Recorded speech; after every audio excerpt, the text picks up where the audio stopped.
Hey YouTube, how is it going? This is Major G once again.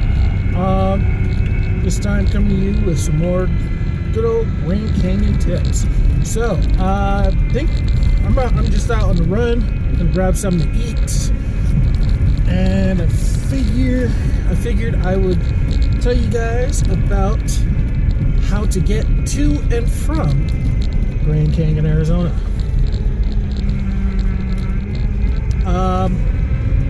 So, getting to Grand Canyon, Arizona, there are a number of ways you can do that. First, of course, there's driving. If you're on a road trip, it's very easy to do that. Secondly, there's flying, which is a bit pricier. 3, there's biking or hiking.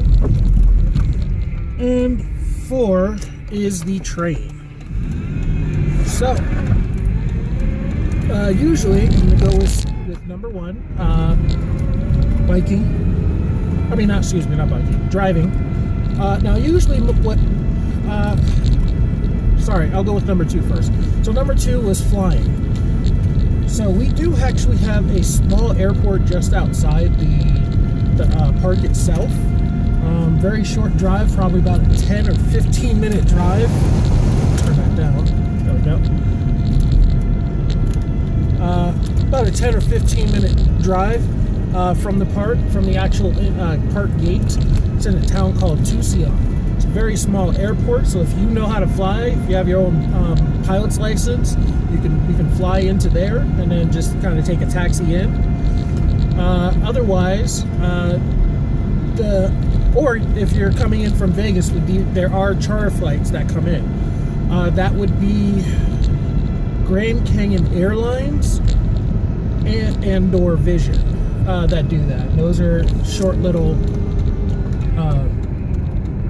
charter flights that come in from Vegas pretty much every day.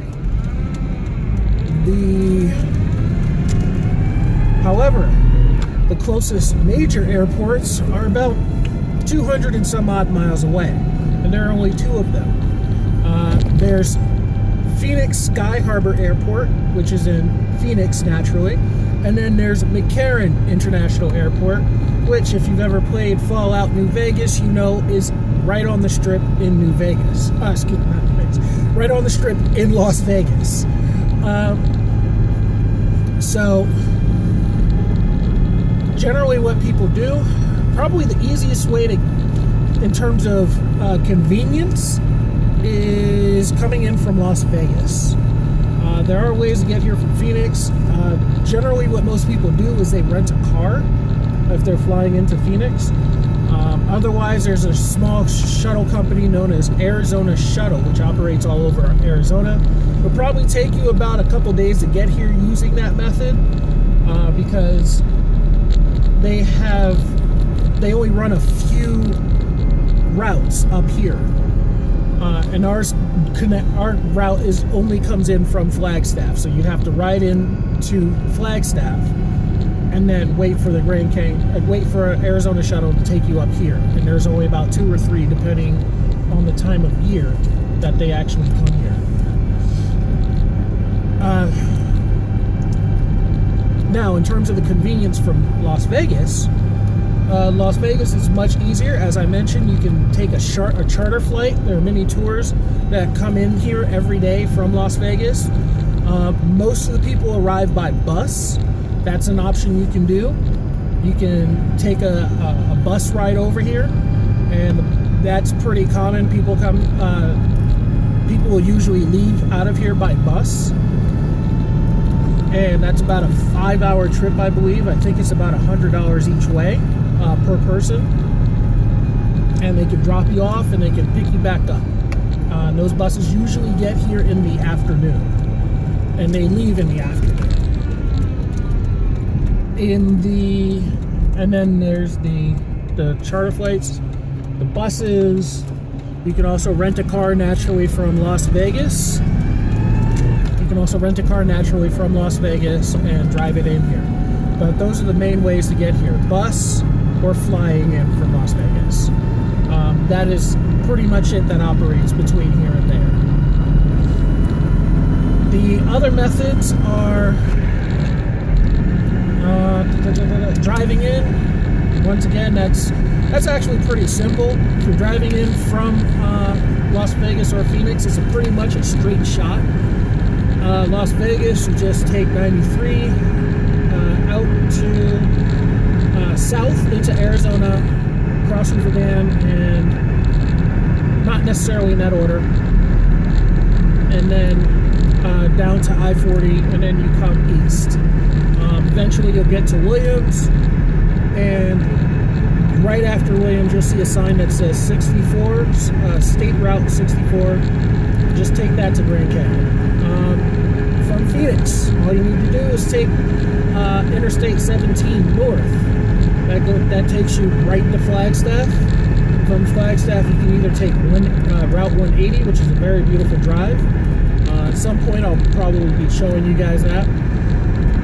The other way is to take the more straightforward route, because it can be a bit confusing to take 180 if you've never been to Flagstaff. Once you get to Flagstaff, you go west on I-40. Right before Williams, you'll see that same sign I just mentioned. State Route 64, get off there, and then go to the canyon. 64 is the only road that comes in and out of here. There's also 64 also goes east out to Route 89, which goes north into Utah, and north to the other side of the rim, and south to Flagstaff. Let's see, any other ways? Now, yes, hiking. Biking, obviously, you just take the roads. It just takes a little longer. I would recommend if you're planning on biking, camping before you get on 64. If you probably go to Williams or whatever, you could probably get to, and then leaving in the morning, you could probably get here that day of. Sounds weird, I know. Anybody bikes up here, but it happens. We do get bikers here.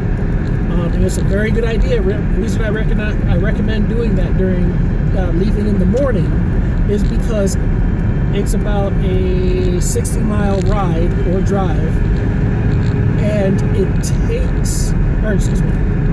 and it gets very dark here. There are no lights. Absolutely none. These are all country roads.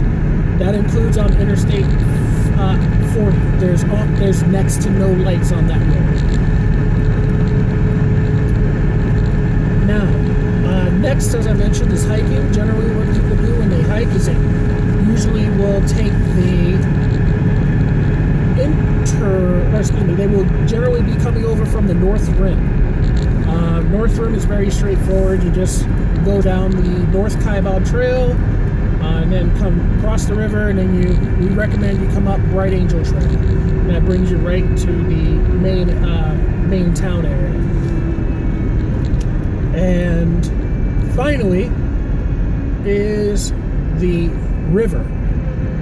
So it is actually, if you've ever seen Into the Wild, you'll remember that Chris McCandless rafted the entire all of the Grand Canyon stretch of the Colorado plus some all the way into Mexico. That was a very stupid idea. I'm just gonna let you guys know that right now. And what he did, he shouldn't have done, because people do die on that. People die in the park pretty regularly. It's very easy if you're just a kayaker, and especially since if you don't know how to kayak like he didn't, those are some of the Colorado has some of the highest rated rapids in the world, or either in the country or the world. So that was very foolish what he did. He was a very lucky man that he wasn't lucky in the long run, but he was very lucky that he managed to raft that entire area safely. And the Park Service does patrol. So I was getting on, that was a bit of a tangent there, but rafting or take you to the river. So, if you do have a permit, it is possible to raft the entire Grand Canyon stretch of the Colorado.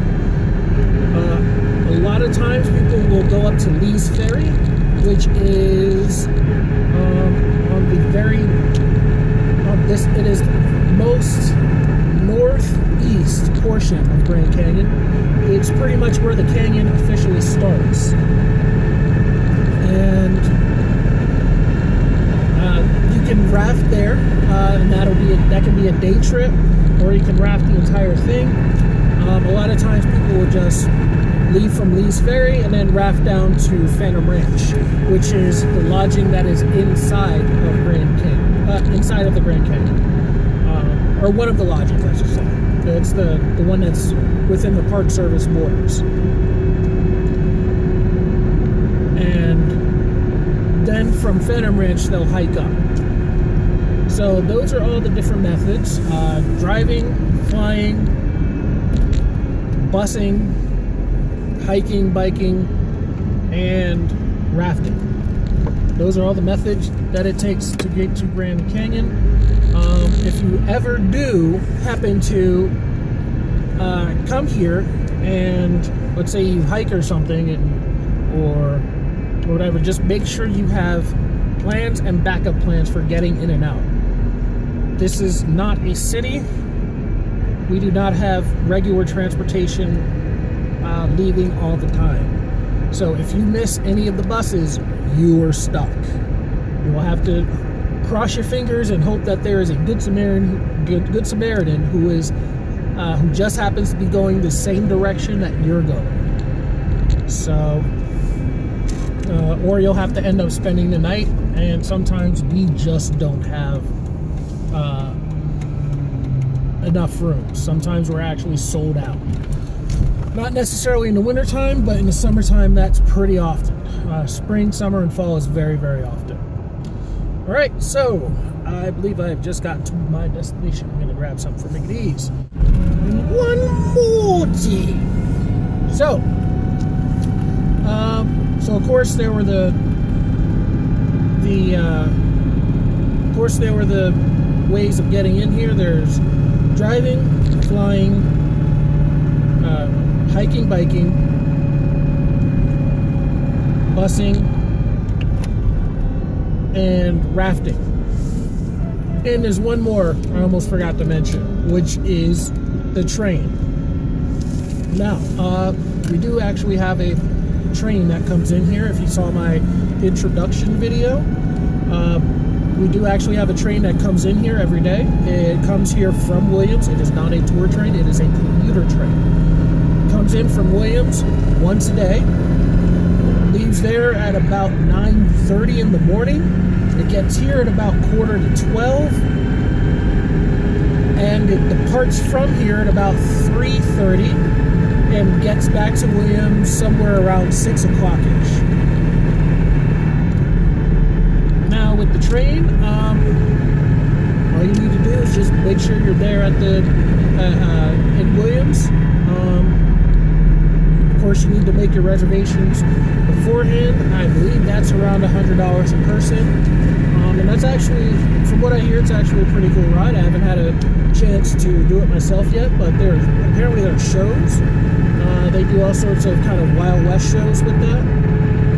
And in the wintertime, there's even a Polar Express. They turn it into the Polar Express if you're familiar with the movie, or like me, if you're familiar with the book.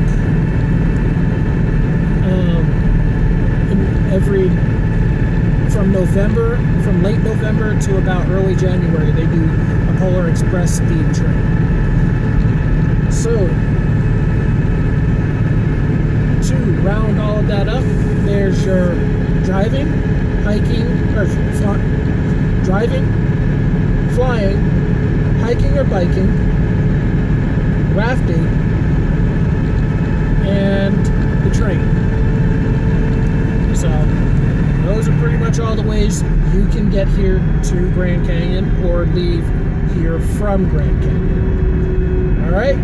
So, everyone, be safe in what you're doing. Be careful out there. Don't hit the wild animals. Once again, beware if you're driving here. Try to make sure you probably want to be here sometime during the daytime, because once again, there are no lights on the road. It gets dark and the wild animals are everywhere.